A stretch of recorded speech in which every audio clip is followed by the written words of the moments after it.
सभी श्रोताओं का कबीर के दोहे में हार्दिक स्वागत अभिनंदन।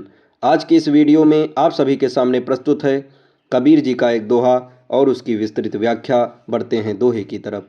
कबीर वा दिन याद कर, पग ऊपर तल शीस, मृत मंडल में आई के बिसर गया जगदीश। साहब कबीर कहते हैं, हे मनुष्य, जरा ठहर कर उस अवस्था को याद कर जब तू अपनी माँ के गर्भ में था। तब तुम्हारी अवस्था कैसी थी? तुम आए कहाँ से हो? याद करो वह 9 महीने का अंतराल, पग ऊपर तल शीस, तुम सिर के बल लटके थे। आज तुम्हें कोई थोड़े समय के लिए उल्टा लटका दे तो तुम चिल्लाने लगोगे। लेकिन आश्चर्य, वहाँ उस गर्भ के अंधेरे में तुम अत्यधिक कष्ट में होते हुए भी परम आनंद में थे। क्यों?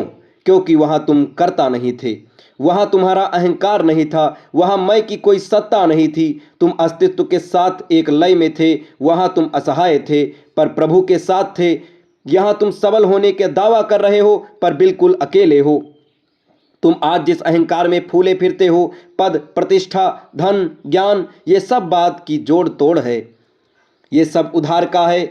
मूल स्थिति तो तुम्हारी बिल्कुल उल्टी, लाचार और निस्सहाय थी।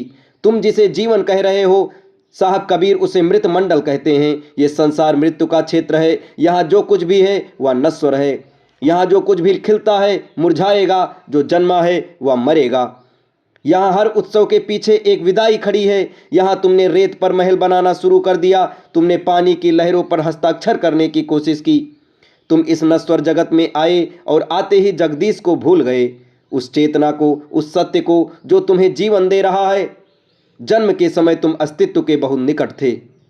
धीरे धीरे समाज ने तुम्हें नाम बना दिया, पहचान दी, तुलना दी, महत्वाकांक्षा दी और तुम भूल गए कि तुम कौन हो।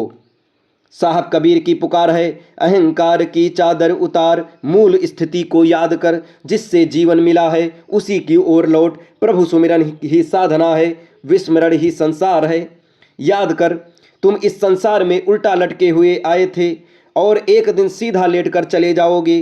बीच का ये छोटा सा अंतराल, इसे ही जीवन कहते हैं। इसे होश में जी लो, इसे ईश्वर सुमिरन में जी लो, इसे प्रेम में जी लो। संसार एक सराय है, घर नहीं। यहाँ से विदा होना ही है तो इसे रुकने को उत्सव बना लो। जब जाना ही तय है तो लड़ने में ऊर्जा क्यों गंवानी। इन 2 घड़ियों को प्रेम की सुगंध से भर लो, ताकि जब तुम जाओ तो पीछे केवल एक प्रार्थना छूट जाए। दोस्तों, ये दोहा आपको कैसा लगा कमेंट बॉक्स में ज़रूर बताएं और ऐसे ढेर सारे दोहों के लिए हमारे चैनल के साथ जुड़े रहें। धन्यवाद।